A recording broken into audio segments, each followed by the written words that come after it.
हम लोगों की जो लास्ट क्लास हुई थी उस लास्ट क्लास में बेसिकली इस चैप्टर का इंट्रोडक्शन हमने पढ़ा था, है ना, कि आखिर हमारे पास सिंथेटिक और मैनमेड फाइबर्स होते हैं, राइट। सिंथेटिक फाइबर्स को बनाने की क्यों नीड पड़ रही है। और आज की क्लास में हम ये पढ़ेंगे कि कौन कौन से प्रकार के सिंथेटिक फाइबर्स यानी कि मैन मेड फाइबर्स तुम अपनी डे टू डे लाइफ में अलग अलग जगहों पर इस्तेमाल करते हो। ठीक है, तो देखो सिंथेटिक फाइबर्स को बनाने की नीड क्यों है। सबसे पहला क्वेश्चन तो ये कि जब हमारे पास नेचुरली वो चीज़ें अवेलेबल हैं तो क्यों हम ज़बरदस्ती उसको सिंथेसाइज कर रहे हैं, है ना। क्यों फालतू के हम लोग पैसा बहा रहे हैं, नीड क्या है। सबसे पहली तो चीज़ ये है कि जो नेचुरल फाइबर्स होते हैं ना, ये नेचुरल फाइबर्स बहुत ही ज़्यादा कॉस्टली होते हैं, महंगे यूजुअली। ठीक है, बराबर, यूजुअली ये कैसे होंगे, महंगे होंगे। अगर आपने सिंथेटिक फाइबर इनके ऑप्शन में क्या किया, ढूंढ निकाला, तो ऑप्शनल में आपको जो ये सिंथेटिक फाइबर्स मिलेंगे ये उससे क्या होंगे, चीप होंगे, ताकि हमको काम वही मिले बट सस्ते दामों में मिले। इसीलिए बहुत ज़रूरी है किस चीज़ का, आपके सिंथेटिक फाइबर्स की रिक्वायरमेंट का, ताकि हमको जो फील सिल्क से आती हो, है ना, महंगे ओरिजिनल सिल्क से, वही फील हम थोड़े से आर्टिफिशियल सिल्क से सस्ते दामों में भी हम क्या कर सकें, ऑब्टेन कर पाएँ। अब पॉसिबल नहीं हो पाएगा लेट से मेरे लिए कि मैं बहुत महंगा सिल्क पहन पाऊँ, तो क्या मैं सिल्क कभी देख ही नहीं सकती, क्या मैं सिल्क के कपड़े ले ही नहीं सकती, या क्या सिल्क हम लोग अपने लाइफ में कभी देख ही नहीं पाएंगे। तो ऐसे में ऑल्टरनेटिव ऑप्शन ढूंढा गया कि चलो सस्ते में भी इसको क्या किया जाए, मार्केट में उतारा जाए। अगर कोई चीज़ नेचुरल है तो ऑब्वियस है कि उसकी जो अवेलेबिलिटी होगी, वो अवेलेबिलिटी कैसी होगी, उसकी अवेलेबिलिटी बहुत ही क्या होगी, बताओ, कम होगी, राइट। क्यों, क्योंकि अगर वो चीज़ नेचुरल है तो उसके प्रोडक्शन में हमारा तो कोई हाथ नहीं है यार, टाइम लगेगा। लेकिन अगर कोई चीज़ मैनमेड है तो तुम्हें उसको जितने क्वांटिटी में बनाना है ना, तुम उतनी क्वांटिटी में उसको बना लो भाई, उसमें कोई दिक्कत नहीं है, अवेलेबिलिटी मोर रहेगी। जितनी ज़्यादा अवेलेबिलिटी रहेगी, ज़्यादा से ज़्यादा लोग क्या कर पाएंगे, एक्सेस कर पाएंगे। ये तो मैंने कुछ ऐसे रीजंस बताए जो मैं अपने पॉइंट ऑफ व्यू रख रही हूँ, ताकि वो सस्ते पड़ते हैं, काम आते हैं। बट एक और सबसे इम्पॉर्टेंट पॉइंट है वो ये कि कई बार जो नेचुरल चीज़ें होती हैं, है ना, जो भी आप नेचुरल चीज़ें ऑब्टेन कर रहे हो, उसमें कुछ कैरेक्टरिस्टिक्स, कुछ प्रॉपर्टीज़, ठीक है, वो कैसी होती हैं, कम होती हैं, ठीक है, पुअर होती हैं, बल्कि मैं ये कहूँ। ठीक है, तो अगर आप चाहते हो कि उस पर्टिकुलर नेचुरल चीज़ की कैरेक्टरिस्टिक प्रॉपर्टी को क्या किया जाए, इम्प्रूव किया जाए, तो इम्प्रूव करने के लिए आपको उस नेचुरल चीज़ें में क्या करने पड़ेंगे, कुछ चेंजेस क्रिएट करने पड़ेंगे। अब जैसे ही आप उस नेचुरल चीज़ों में चेंजेस क्रिएट करोगे ताकि वो नेचुरल चीज़ इम्प्रूव हो जाए, तो बस वहीं पर वो चेंजेस और नेचुरल चीज़ का इम्प्रूवमेंट दोनों मिलाकर कहलाने लगेगा, बोलो क्या, वो कहलाने लगेगा आप लोगों का मैनमेड फाइबर। ठीक है, क्या कहलाने लगेगा, मैनमेड फाइबर। जिसका बेस्ट उदाहरण ये है कि जो बरगद का पेड़ होता है, उस बरगद के पेड़ से जो white white white white tip tip tip tip गिरता है बैनियन ट्री में से, है ना, वो रबर होती है। बट आप उस रबर को यूज़ नहीं कर सकते। अगर आप सोच रहे हो उससे मैं गाड़ी का टायर बनाऊंगा, you can not use it, क्योंकि उसके अंदर वो प्रॉपर्टीज़ ही नहीं है जिससे आप उसको टायर के तौर पे आप उसको इस्तेमाल कर सको। आप हायर क्लासेस में पढ़ेंगे कि किस तरीके से नेचुरल रबर को टायर में बनने वाली रबर के इसमें कन्वर्ट किया जाता है, ताकि अपन उसको क्या कर सकें, यूज़ कर सकें। ठीक है, ताकि आप उसको क्या कर सको, यूज़ आउट कर सको। उसमें सल्फ़र का एडिशन किया जाता है या किसी और प्रोसेस का एडिशन किया जाता है ना, जिसके वजह आप उसको क्या कर सकें, इस्तेमाल कर सकें, ये सारी चीज़ें। तो देखो, ये नहीं होता है कि सस्ता ऑप्शन ढूंढना है इसीलिए सिंथेटिक फाइबर को डेवलप किया जा रहा है। इसीलिए भी ढूंढा जा रहा है कि कई बार जो नेचुरल चीज़ें होती हैं, उन नेचुरल चीज़ों में वो क्वालिटी नहीं होती, वो पर्टिकुलर प्रॉपर्टी नहीं होती, वो पर्टिकुलर कैरेक्टरिस्टिक हमको जो उससे चाहिए, जिस पर्पज़ के लिए हम उसको यूज़ करना चाह रहे हैं, वो नहीं होता है, इसीलिए उसको मॉडिफाई किया जाता है. So sometimes a modified version of any natural fibre can also be termed as synthetic. But हो सकता है आप उसको एग्जैक्टली पूरी तरीके से सिंथेटिक ना बोलते हुए आप उसको सेमी सिंथेटिक कहोगे, but you can call it as a what, synthetic और semi synthetic fibre. So semi synthetic fibres are developed, ठीक है, are grown so that to meet what the changes, you meet the need, ताकि जो requirement है उस requirement को हम क्या कर सके, पूरा कर सके. तो आज की क्लास में हम लोग दो सिंथेटिक फाइबर्स के बारे में पढ़ेंगे. द पहला सिंथेटिक फाइबर इज रेयॉन. ठीक है, ये है आप लोगों का पहला सिंथेटिक फाइबर. अच्छा, अब देखो, रेयॉन कहने को तो एक सिंथेटिक फाइबर है, बट अगर तुम थोड़ा सा भी रेयॉन के बारे में कुछ जानते हो तो तुम्हें यह पता होगा कि जो एग्रीकल्चरल वेस्ट होता है, जैसे कि मान लेते हैं खेती हुई, फसल उगी, अनाज निकाल लिया गया और उसके बाद जो बच गया उसका पार्ट है ना, जिसको यूजुअली हम लोग जला देते हैं या फिर उसका चारा बना के जानवरों को खाने के तौर पे दिया जाता है. तो कोई भी एग्रीकल्चरल प्रोडक्ट है, कोई लकड़ी है ना, कोई भी ऐसी चीज़ जिसमें सेल्यूलोज होता है, जिसमें क्या होता है, सेल्यूलोज होता है, क्या होता है, कोई भी ऐसा एग्रीकल्चरल प्रोडक्ट, ठीक है, एग्रीकल्चरल प्रोडक्ट या फिर कोई भी वुडन पल्प, ठीक है, और वुड पल्प. अब इसको वुड पल्प क्यों कहते हैं मैं थोड़ा बता दूंगी, बट पहले याद रखो, कोई भी लकड़ी की चीज़ कंटेनिंग सेलुलोज, ठीक है, जिसमें क्या होता है, सेलुलोज होता है, उस पर्टिकुलर चीज़ को, उससे हम लोग क्या करते हैं, रेयॉन बनाते हैं. उससे हम लोग क्या करते हैं, रेयॉन बनाते हैं. कैसे बनाते हैं वो तुम्हारे सिलेबस का पार्ट नहीं है 8th क्लास में, बट हाँ, उस जिसमें भी सेलुलोज होता है उसको जब आप क्या करते हो, थोड़ा सा मॉडिफाई वगैरह करते हो, तो उससे जो चीज़ बनती है that is basically known as what, आप लोगों का रेयॉन. ठीक है, उसको हम लोग क्या कहते हैं, रेयॉन कहते हैं. अच्छा, बहुत ही अच्छी बात है, ये तो अच्छी चीज़ है. तो क्या मैम इसको नेचुरल कहेंगे? नहीं, इसको नेचुरल नहीं कहेंगे, क्योंकि डायरेक्टली अगर मान लेते हैं आपके पास एक लकड़ी पड़ी हुई है, आप उस लकड़ी से रेयॉन नहीं बना सकते, है ना. यह लकड़ी पड़े पड़े अपने आप रेयॉन में कन्वर्ट नहीं हो जाएगी. आपको बहुत सारी केमिकल प्रोसेसेस करनी पड़ेंगी, जिन केमिकल प्रोसेसेस के बाद आपकी जो लकड़ी है वो किस में कन्वर्ट होगी, रेयॉन में कन्वर्ट होगी. सो भले ही आपको सेलुलोज एक नेचुरल चीज़ से मिल रहा है, but still it is not termed as a natural fibre. ठीक है, इसको नेचुरल फाइबर इसको नहीं कहा जाता है. खैर, रेयॉन को बनाया क्यों गया बताओ.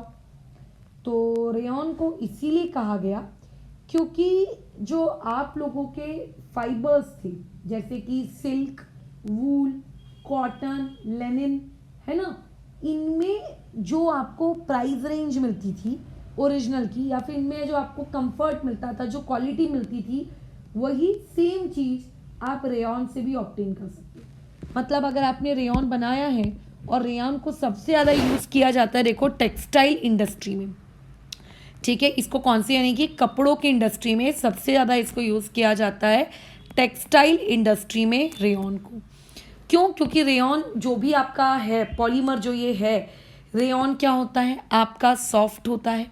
ठीक है, ये स्मूथ होता है, राइट. तो अगर आपको फीलिंग चाहिए थोड़े से सॉफ्ट और स्मूथ की, सिल्क वाले की, तो आप इसको यूज़ कर सकते हो, है ना. अच्छा, और उसके अलावा इनमें एक और क्वालिटी होती है कि ये बहुत ही बॉडी को क्या करते हैं, ठंडा प्रोवाइड करते हैं. गरम कपड़े नहीं, जैसे कि ऊन वगैरह कैसा होता है, गरम कपड़ा होता है ना, तो ये लोग कैसे होते हैं, ये ठंडक प्रोवाइड करने वाले कपड़े हैं. तो अगर आप कभी ऐसी जगह पर हो जहाँ पे हॉट एंड ह्यूमिड क्लाइमेट है, तो हॉट एंड ह्यूमिड क्लाइमेट के लिए हम लोग क्या सजेस्ट करेंगे कि कैसे कपड़े पहनने चाहिए.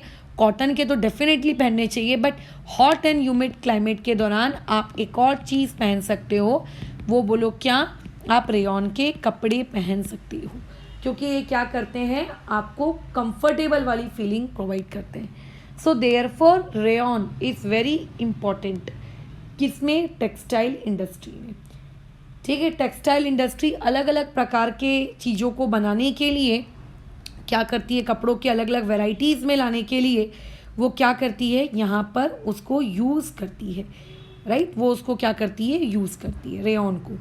आप जब कभी भी कपड़े खरीदोगे तो आप पूछिएगा, ठीक है, कि ये काय का कपड़ा है, कौन सी किस चीज़ का कपड़ा है, तो आपको पता चलेगा कि रेयॉन जो है वो आप लोगों का इस सेलुलोज से बनी हुई चीज़ है और ये कपड़े को हम रेयॉन कहते हैं। पता चलेगा कि टच करने पे, ठीक है, क्या है आप लोगों का रेयॉन कैसा दिखता है। खैर, अब उसके अलावा आगे और बात करते हैं। जैसे अगर मैं और बात करूँ रेयॉन के बारे में, तो रेयॉन में देखो एक ही तुम्हें बहुत अच्छे से चीज़ें याद रखनी पड़ती हैं कि रेयॉन जो होता है, अब रेयॉन को बना तो लिया, अब इसको यूज़ कहाँ करेंगे, जैसे मैंने बोला कि टेक्सटाइल इंडस्ट्री में यूज़ कर लेंगे। चलो ठीक है, टेक्सटाइल इंडस्ट्री में आपको अलग अलग जगह पे आपको देखने को मिलेगा, है ना। अच्छा खैर, लेकिन यहाँ पे जो इसका एक और सबसे इम्पॉर्टेंट यूज़ है वो ये है कि कॉटन को रिप्लेस करता है, ठीक है। ये क्या करता है, कॉटन को रिप्लेस करता है। तो क्योंकि अब ये कॉटन को रिप्लेस कर रहा है तो इसीलिए रेयॉन को ज़्यादा अच्छा माना जाता है। लेकिन मैडम ये कॉटन को क्यों रिप्लेस कर रहा है, क्योंकि देखो हम लोग क्या कहते हैं कि गर्मी में पसीना आता है तो इसलिए कॉटन के कपड़े पहनने चाहिए ताकि वो हमारे पसीने को एब्जॉर्ब कर सके। तो जो एब्जॉर्ब करने की एबिलिटी है, राइट, जो एब्जॉर्ब करने की क्षमता है कि मैं इतना पसीना एब्जॉर्ब कर सकता हूँ वगैरह वगैरह, रेयॉन में कॉटन की अपेक्षा ज़्यादा है। तो इसीलिए कॉटन का ये सब्स्टिट्यूट है कि ये ज़्यादा बेटर क्या है, एब्जॉर्बेंट है, ठीक है। ये ज़्यादा बेटर क्या है, आप लोगों का एब्जॉर्बेंट है। उसके अलावा ये लाइट वेट है, मतलब अगर आप इसके कपड़े पहनोगे तो आपको ऐसा नहीं लगेगा हे भगवान कौन सा भारी भरकम, ठीक है, आपका कपड़ा आपने पहन लिया, ये हल्का ही लगेगा, ठीक है, ये आपको हल्का ही लगेगा। तो जब भी स्पोर्ट्स वियर बनाए जाते हैं, यानी कि जो खेल कूद वाले कपड़े रहते हैं बराबर, या कोई समर ड्रेसेस होती हैं, राइट, तो ऐसे या हॉट वेदर में आप जो भी कपड़े पहनना चाहते हो तो वहाँ के लिए रेयॉन आप लोगों का क्या होता है, बहुत ही अच्छा होता है, ठीक है। खैर, ऐसे और भी बहुत सारे एडवांटेजेस हैं, बट तुम्हारी 8th क्लास की बुक जितना अलाउ करती है अपन लोग उतना ही पढ़ेंगे, उससे ज़्यादा नहीं। सेकेंड वाले सिंथेटिक फाइबर की तरफ अगर हम मूव करें, that is nylon, which is very bad. अगर आप उसको यूज़ करते हो पतंग उड़ाने के लिए तो, ठीक है, अगर आप नायलॉन को पतंग उड़ाने के लिए यूज़ करते हो then it is very very very very bad. आपको उस पर्पज़ के लिए यूज़ नहीं करना चाहिए, क्योंकि नायलॉन जो होता है ना वो एक ऐसा सिंथेटिक आपका पॉलीमर है जो कि बहुत तेज धार का होता है। तो अगर कोई भी पक्षी या कोई इंसान की बॉडी से अगर वो टच होकर चले जाए तो उससे बहुत ही हार्मफुल चीज़ें क्या होती हैं, हो सकती हैं, मतलब उसकी डैमेज, उसकी लाइफ को, उसके ऑर्गन्स को वगैरह वगैरह। अच्छा, अब ये बनता कैसे, जैसे कि मैंने ऊपर बताया कि रेयॉन आपका इस चीज़ से बनता है। 1 क्लास की किताब में आपको ये चीज़ बताने को वैसे कही तो नहीं गई है कि नायलॉन किससे बनता है। जब आप 12th क्लास में आओगे ना तो 12th क्लास में नायलॉन किससे बनता है आपको ये पता चलेगा। लेकिन मैं आपको शॉर्ट में अभी बता देती हूँ। जैसे हमने लास्ट क्लास में डिस्कशन किया था कि बहुत सारे मोनोमर जब आपस में पास में आते हैं तो उन मोनोमर के जुड़ने से बोलो क्या बनता है, पॉलीमर बनता है। एम आई राइट, है ना। तो ऐसे केस में जब बहुत सारी एमाइड्स क्या होते हैं ये आपको क्लास 11th या क्लास 12th में पता चलेगा। तो जब आप ऐसे बहुत सारे एमाइड्स को आपस में जोड़ते चलते हो तो जो चीज़ आपको ऑब्टेन होती है दैट इज़ बेसिकली आप लोगों का नायलॉन, ठीक है। वो आप लोगों का सब्सटेंस क्या होता है, नायलॉन होता है, राइट। ये होते हैं नायलॉन के बारे में। नायलॉन पॉलीमर की इनफाइनाइट कमर्शियल एप्लीकेशंस है। फ्लोर्स, जो घर के फ्लोर्स होते हैं वहाँ पे भी आप इनको यूज़ कर सकते हो। कार या इलेक्ट्रिकल इक्विपमेंट में आप इसको यूज़ कर सकते हो। खैर, कई सालों पहले पहली बार नायलॉन बनाया गया था। जो पहला नायलॉन बना था ना, फर्स्ट नायलॉन, उसका नाम था नायलॉन 66। अब यहाँ पे ये 66 क्या होता है, ये जब आप क्लास 12th में आएंगे, जब आप यहाँ पे पॉलीमर्स चैप्टर पढ़ेंगे केमिस्ट्री में, तब आपको पता चलेगा। मतलब नायलॉन सिर्फ एक टाइप का होता है ऐसा नहीं होता, नायलॉन बहुत सारे टाइप्स के होते हैं। तो जो पहली बार नायलॉन बना था, ठीक है, उसका नाम था नायलॉन 66। और इसका नाम नायलॉन 66 इसीलिए रखा क्योंकि उसमें नायलॉन में जो NY है, this the word NY stands for New York. ठीक है, तुमने ये सिटी का नाम सुना होगा। और यहाँ पे जो ये LON है, this LON stands for what, London. तो अगर तुम लंदन के सामने का LON उठा लो और न्यूयॉर्क के सामने का अगर N और यहाँ का Y उठा लो तो ये बन जाता है आप लोगों का न्यूयॉर्क का नायलॉन। ठीक है। अच्छा, अब मैडम लेकिन इसको न्यूयॉर्क और लंदन सिर्फ इन्हीं दो शहरों के नाम पे इसका आपने क्यों रखा?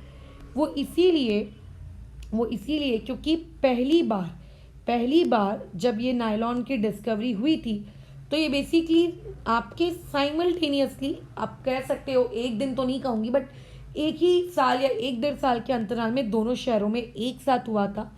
तो देयरफॉर दोनों को उसमें रखा गया कि अच्छा चलो ठीक है, इसको न्यूयॉर्क का भी और उसके लिए लंदन का भी, है ना। ये इन लोगों ने खैर रखा था। अभी नायलॉन का यूज़ क्या है? नायलॉन को हम लोग कहाँ यूज़ करते हैं? तो देखो, नायलॉन के जो यूजेस हैं वो इनफाइनाइट हैं। आप बहुत सारी जगहों पे आप नायलॉन को यूज़ कर सकते हो। जैसे कि अगर मैं इसके यूजेस की बात करूं तो सबसे पहली चीज़, आप एक तरीके से कह सकते हो कि ये आर्टिफिशियल सिल्क है।